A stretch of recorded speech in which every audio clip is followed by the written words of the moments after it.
எப்படி பண்ணணும் தெரியலையா? நாளைக்கு பர்த்டேயா? வேற உண்மையிலே இது குக் வித் கோமாளி ஷோவா இல்ல வேற மாதிரி ஏதாவது ஒரு ஷோவா அப்படின்றது சத்தியமா தெரியலைங்க. ஏன்னா இதுக்கு முன்னாடி வந்த எபிசோட்ஸ்ல ஒரு சிலதெல்லாம் பாத்தீங்கன்னா கூட எப்பயாவது தான் அங்கங்க அப்படி எப்படின்னு இருக்கும். ஆனா last week Saturday Sunday episode இருக்கே அது ஸ்டார்ட் டு எண்ட் ஒரு மார்க்கமா போச்சுங்க. யோ சரியா சொல்லி தொலையா. பிராத்தல் நடை சார், பிராத்தல். இந்த நாடு எங்கேயா போகுது? எல்லாம் அங்கதான் சார் போயிட்டு இருக்குது.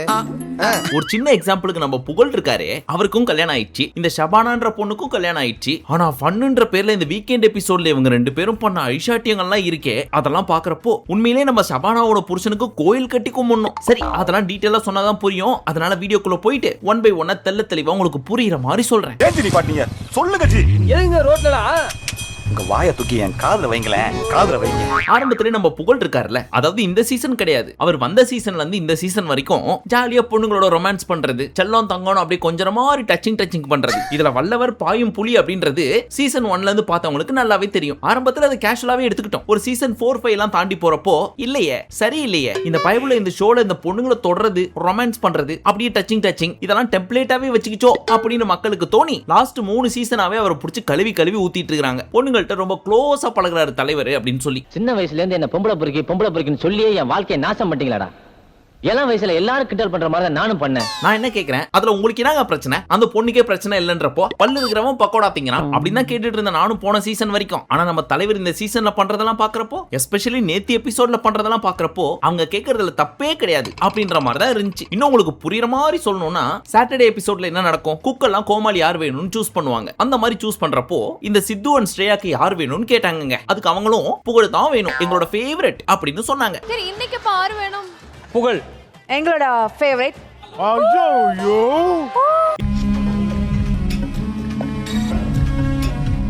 இதை கேட்ட உடனே புகழுக்கு கடுப்பானாலும் அதை பெருசா வெளி காட்டிக்கல. இருந்தாலும் அவரோட மூக்க உத்து பாத்தீங்கன்னா ஈஸியா கண்டுபிடிச்சிட முடியும். அது எப்படி மூக்க வச்சு கண்டுபிடிச்சான்னு கேக்குறீங்களா? எனக்கு மூக்கு வர்மம் தெரியுங்க. இதெல்லாம் உண்மையா? ஈலா விடுறாங்க. சோ நம்ம புகழ் கடுப்புலயே அங்க இருந்து வந்தாரா, வந்த உடனே என்ன பண்ணும், தன்னோட பெர்ஃபார்மன்ஸ், காமெடிகள், அந்த மாஸ் பிஜிஎம் கொடுக்குற ரியாக்ஷன் அப்படி இப்படின்னு ஏதாவது பண்ணதுக்கு அப்புறம் அந்த பேரோட போய் நின்னுக்கணும். இல்ல என்ன சூஸ் பண்ணதுக்கு நன்றி அது இதுன்னு ஏதாவது ஒரு பிட்ட போடணும். ஆனா இந்த பயபுள்ள எந்த பயபுள்ளைங்க சூஸ் பண்ணுச்சோ அதுக்கு எனக்கு சம்பந்தமே இல்லைன்ற மாதிரி ஸ்ட்ரெயிட்டா போன உடனே ஷபானாவை கூப்பிட்டு வச்சு ரொமான்ஸ் பண்ண ஆரம்பிச்சிட்டாரு.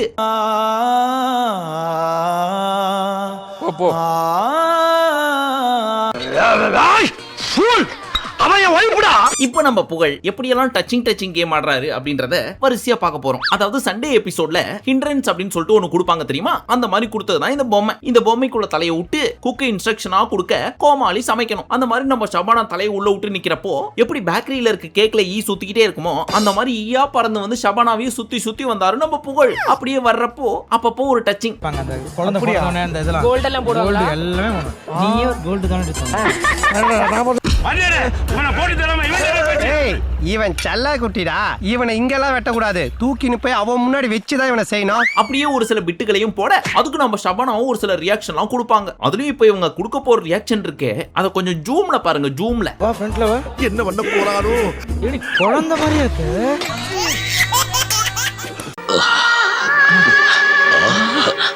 எனக்கு இத பாக்கும்போது வாமிட் வர்ற மாதிரி இருக்கு, நான் கிளம்புறேன். சரி நம்ம டச்சிங்க்கு போவோம். இது நம்பர் 1. அடுத்து ஒரு 20-30 நிமிஷம் அப்புறம் மறுபடியும் இந்த அம்மா சமைச்சிட்டு இருக்கிறப்போ அங்க இருந்து பவ்யமா வருவாரு. வந்து தங்கம் செல்லம் அப்படின்னு கையை பிடிச்சி இழுத்து அப்படியே மறுபடியும் ஒரு பிட்ட போட வந்தாரு. ஆனா ஷபானா கோவம் வந்து ஒரு வார்த்தை சொன்ன உடனே கையை எடுத்துட்டு போயிட்டாரு. இவளெல்லாம் பெண் போறியா? யாரையாவது கூப்பிடட்டுமா? Shalini shut up. எவ்வளவு முக்கினாலும் நடக்காது. அப்படி என்ன கோவப்பட்டாங்கன்னு கேக்குறீங்களா? போடா போ, எல்லா பொண்ணுங்கள்ட்டையும் எல்லாம் பேசிட்டு வந்துட்டியா, இப்ப லாஸ்டா மிச்சம் தான் நானா, உனக்கு என் மேல அக்கறையே இல்லல அப்படின்ற மாதிரி தான் கோவப்பட்டாங்க இவங்களும். என்னடா உன்னோட ஃப்ரெண்ட்ஸ் எல்லாம் மீட் பண்ணி முடிச்சிட்டியா? பேசி முடிச்சிட்டியா? மேல கை வைக்காத. நான் கூட உங்களை பெருமையா நினைச்சிட்டேன் மேடம். உங்க ஃப்ரெண்ட்ஷிப்பை பாக்குறப்போ உடம்புனா அப்படியே பூரிச்சு போயிடுச்சு. ஃப்ரெண்ட்ஷிப் இல்ல மேடம். Very good. ஒண்ணு நான் இப்படி தான் இருக்கணும். பத்தியா தொட்டதுக்கு என்ன பண்ணா பத்தியா? அப்படி என்ன பண்ணி இருக்கணும்? அப்புறம் இவர் போய் சங்கீதா கிட்ட பேசுவார். அந்த அம்மாவுக்கு ஆல்ரெடி கல்யாணம் ஆகி புருஷங்காரன் ஒன் ஆஃப் த கண்டஸ்டன்ட் இதுல அரவிந்த்ன்ற பேர்ல அவங்கள்ட்டையும் போய் அப்பப்போ ஒரு சில பிட் எல்லாம் போடுவாரு. இத பார்த்த ஷபானாக்கு பொசுக்குன்னு கோவம் வந்துருச்சு. அவன் எனக்கும் பிட்டு போடுறான், உள்ள இருக்க மத்த பொண்ணுங்களுக்கும் பிட்டு போடுறான் அப்படின்னு சங்கீதாவை மைண்ட்ல வச்சுட்டு சொல்றாங்க. அத சொல்றப்ப காமெடி என்னன்னா பக்கத்துல தான் சங்கீதாவோட வீட்டுக்காரர் இருந்தாரு. அதனால வேற சொல்ற மாதிரி சொல்லி மழுப்பி அப்புறம் டக்குன்னு அவர் அவர் எஸ்ஐ போனாரா, அதுக்கப்புறம் ராமர் கிட்ட இதை சொல்றாங்க, அவன் எனக்கும் ஆட்டு காமிக்கிறான், மத்த பொண்ணுங்களுக்கும் காமிக்கிறான், மத்த பொண்ணுங்க வந்தா என்ன கண்டுக்க மாட்டான் அப்படின்னு. அங்க போய் ஹார்ட் காமிக்கிறான். இந்த குக் வித் கோமாளி ஸ்டார்ட் பண்ணதுல இருந்து ஒரு ஃபோன் கால் கூட பண்ணதே இல்ல. கேடு கட்டு நாய் போனா விட்டுற வேண்டியதானே. என்ன ஃபீலிங் மாப்பு? இது நீங்க கட்டிக்க போற பொண்ணு கிடையாது. நான் ஏற்கனவே கட்டி கூட வச்சிருக்கேன் என் பொண்டாட்டி. இதெல்லாம் பாக்குறப்போ உங்களுக்கு தோணலாம், உனக்கு பொறாம இந்த மாதிரி உனக்கு ஒண்ணு கிடைக்கலையே அப்படின்னு சொல்லிட்டு அப்படி இப்படின்லாம். நான் எதுக்கு பொறாம பண்ணோம், இதெல்லாம் தப்புன்றத சுட்டி காட்டுறேன். அந்த மாதிரி சுட்டி காட்டுறது பேர் பொறாமன்னு நீங்க வச்சீங்கன்னா அது பொறாமையாவே இருந்து போட்டும். I don't care. ஆனா இந்த மாதிரிலாம் என்ன பார்த்து சொல்றவங்களுக்கு ஒன்னே ஒண்ணு சொல்லிக்கிறேன், ஆமா லைட்டா இல்ல பெருசாவே பொறாம தான்.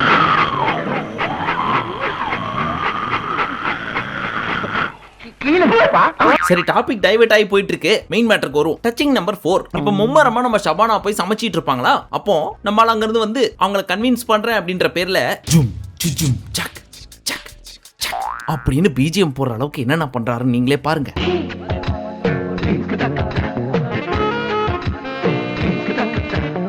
பஸ்ஸுக்குள்ள போறீங்க பசங்க தெரியாம இடிக்கிறதையே விளையாட்டுன்னு பேர் வச்சு என் கண்ணு முன்னாடியே தகச்சல்.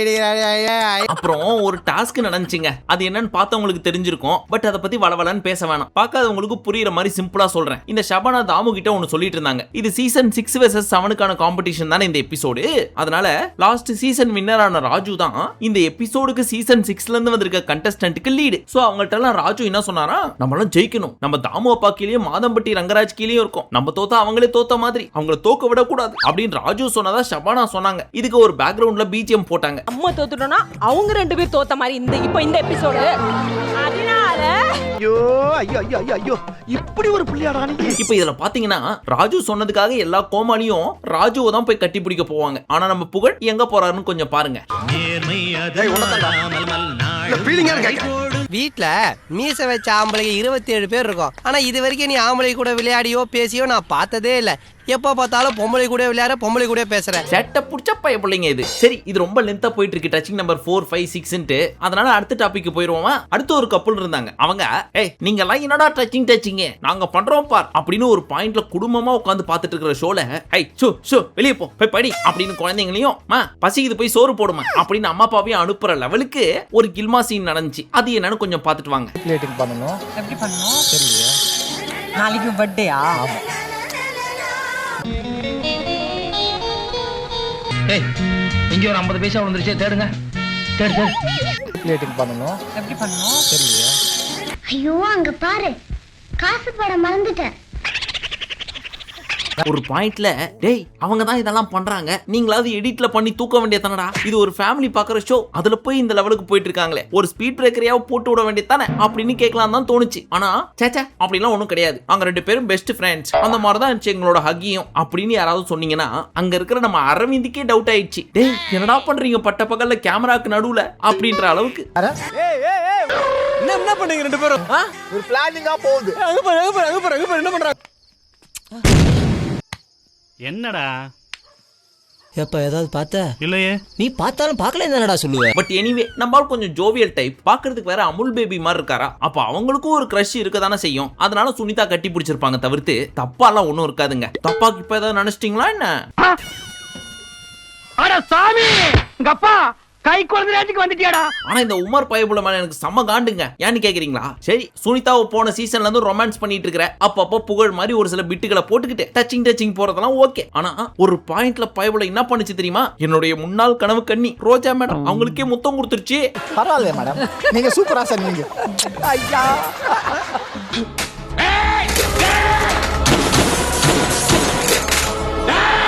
ராஜா, நீ பிக் பாஸ் குள்ள போறதுக்கு எல்லா தகுதியும் உனக்கு இருக்கு. ஒருவேளை உள்ள போனா சிங்கிளா போயிட்டு டபுள் ட்ரிபிளா வர்றதுக்கு வாழ்த்துக்கள்.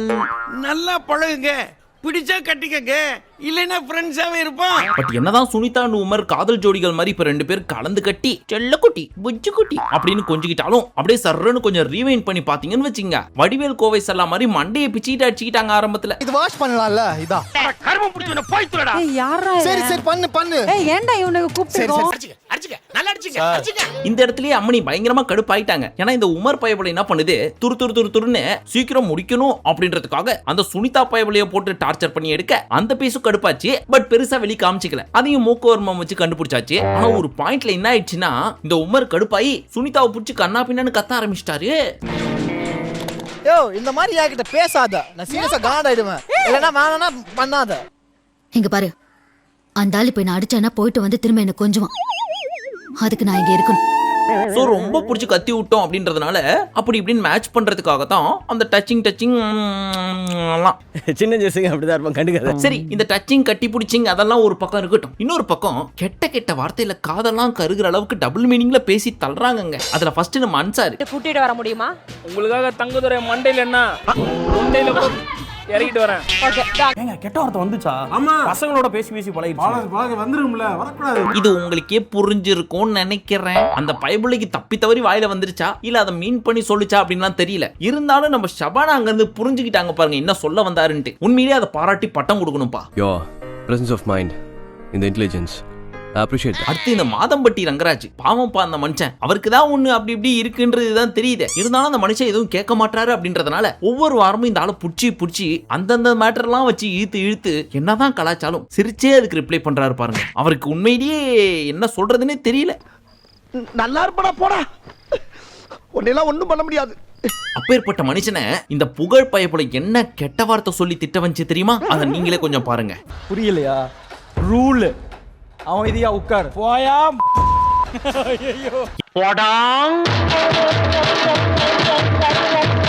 எப்பேற்பட்ட மனுஷன் அந்த ஆளு. அவங்க அப்பா எவ்வளவு பெரிய ஆளு, மாசம் மாசம் எத்தனை லட்சங்கள் சம்பாரிச்சிட்டு இருக்காரு, துபாயில ஒரு ஹோட்டல் ஓபன் பண்ணிருக்காரு. அப்பேற்பட்ட ஒரு மனுஷனை அந்த ஒத்த வார்த்தை சொல்லி இந்த புகழ் பயப்புல அசிங்கப்படுத்தி விட்டுருச்சு. அவர் மனசுல ஆணி அடிச்ச மாதிரி உங்களை மாதிரி ஒரு ஆட்டோக்காரரு ஒரு ஒத்த வார்த்தையில திட்டாரு. அதுல இருந்து இப்படித்தான். ஆனா அதுக்கும் இந்த பச்சை புள்ள சிரிச்சு சமாளிச்சுட்டு அப்படியே சைலண்டா போய் உட்காந்துக்குச்சு. யாரு பெத்த புள்ளையோ போறவன் வர்றவன்லாம் அடிச்சுட்டு போறான். ஆனா அடிச்சாலும் பரவாயில்லையா, போற வர சின்ன பிள்ளைலாம் விட்டு இவனை அடிச்சு பழகிக்கனால வேற அசிங்கப்படுத்திருக்கீங்க நீங்க. லாஸ்ட் அண்ட் ஃபைனலி இந்த அனிருத்னு ஒருத்தர் இருப்பார் தெரியுமா, கிரிக்கெட்டர் ஸ்ரீகாந்தோட பையன். அவரு பெரிய லார்டு லங்கோடு தாஸ் மாதிரி இந்த விக்கி சிவான்னு ஒருத்தர் இருப்பார் தெரியுமா, அவரை சீரியஸாவே பயங்கரமா திட்ட ஆரம்பிச்சிட்டாரு. வெள்ளி கட்டல இங்க வா அண்ணே, நண்டு காணோம் வா மாதிரி கிரவுண்ட் கிரிக்கெட் கிரவுண்ட்ல கூப்பிடுற மாதிரி கூப்பிடுறாரு. அச்சிச்சோ, அவரா பயங்கரமான வராச்சே, அவர்ல கொஞ்சம் ஜாக்கிரதையா இருங்கப்பா. அதுக்கும் இவரோட ஒய்ஃப் இருக்காங்க தெரியுமா, சம்யுக்தா, அவங்களுக்கு கோமாளியா வந்தவர் இவரு. அவங்களோட நண்டை யாரோ ஒளிச்சு வச்சிட்டாங்க அப்படின்றதுனால தேடுறதுக்கு இவர் போனாரு. அதாவது இவர் டேபிள்ல இல்ல, ஒய்ஃபுக்கு ஹெல்ப் பண்ணல அப்படின்றதுக்காக தான் இந்த பிசி இவ்ளோ கத்துது. மத்தவ மாதிரி இல்லனா புடிங்கிருப்ப போட போய் ஸ்ட்ராங்கா டீ வாங்கிட்டு போ. அதாவது ஷோல மட்டும் தான் அவங்க எல்லாம் கோமாளி, ஆனா வெளியே வந்தா எல்லாருமே சாதாரண மனிதர்கள் தான். குக்கு தான் பெரிய ஆளு, கோமாளிலாம் சப்ப ஜோக்கரு, யார் என்ன வேணா சொல்லலாம் அப்படின்லாம் கிடையாது. அவங்களுக்கு சுயமரியாதை அப்படின்றது ஒண்ணு இருக்கு. பட் இந்த அனிருத்தாவை பாத்தீங்கன்னு வச்சுக்கோங்களேன், அவருக்கு பிடிக்காத ஒரு சில விஷயங்கள்லாம் யாராவது செஞ்சாங்கன்னு வச்சுக்கோங்களேன், எஸ்பெஷலி கோமாளிஸ், ஷோவே நான் நடத்துறது தான், நான் சொல்றதுதான் நீங்க எல்லாம் கேட்கணும் அப்படின்ற லெவலுக்கு பேச ஆரம்பிச்சிருவாரு. அதுக்கும் நம்ம ரோஜா மேடம் கடைசியில சொல்லியிருப்பாங்க, ரொம்ப சீரியஸா போகாதீங்க, ஜாலியா கொண்டு போங்க அப்படின்னு சொல்லிட்டு. அதுலயும் வெற்றி குறி போடுறேன்னு சொல்லிட்டு ஒரு சிலதெல்லாம் பண்ணுவாரு பாருங்க. அதெல்லாம் பாக்குறப்போ போலாமா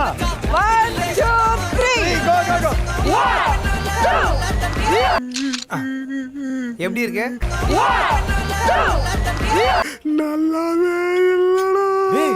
அப்புறம் ஏன்டா அப்படி எல்லாம் பண்ற? மூடி நிற்கும் நேரம். நாவடக்கம் ரொம்ப முக்கியம் குமாரே. உங்க அப்பாக்குன்னு ஒரு பேர் இருக்கு, அதை தயவு செய்து கெடுத்து விட்டு போயிடாதீங்க. வெளியே தள்ள காமிக்க முடியல, மானம் போது. அதான் ஆல்ரெடி போயிருச்சு. சோ லாஸ்ட் வீக்கோட எபிசோட் ரொம்ப நல்லா இருந்துச்சு. நான் சொன்னதெல்லாம் ஒரு சில பார்ட் தான், ஃபுல்லா சொன்னேன்னு வச்சுங்க எபிசோடோட டியூரேஷனை விட ஜாஸ்தி போகும் இந்த வீடியோ. சோ டியர் எடிட்டர்ஸ், இந்த மாதிரியானதெல்லாம் வருதுன்னு தெரியுதுல, அந்த மாதிரியான கில்ஃபான்சி காட்சியெல்லாம் வந்துச்சுன்னா தயவு செஞ்சு கட் பண்ணி தூக்கிடுங்க. காமெடி ஷோவா மட்டும் கொண்டு போங்க. அதுதான் குழந்தைகளுக்கும் குடும்பத்தினருக்கும் அங்க இருக்கிற குடும்பத்துக்கும் நல்லது. மீண்டும் உங்களை அடுத்த வீடியோவில் சந்திக்கும் வரை நன்றி, வணக்கம், நமஸ்தே, நமஸ்கார்.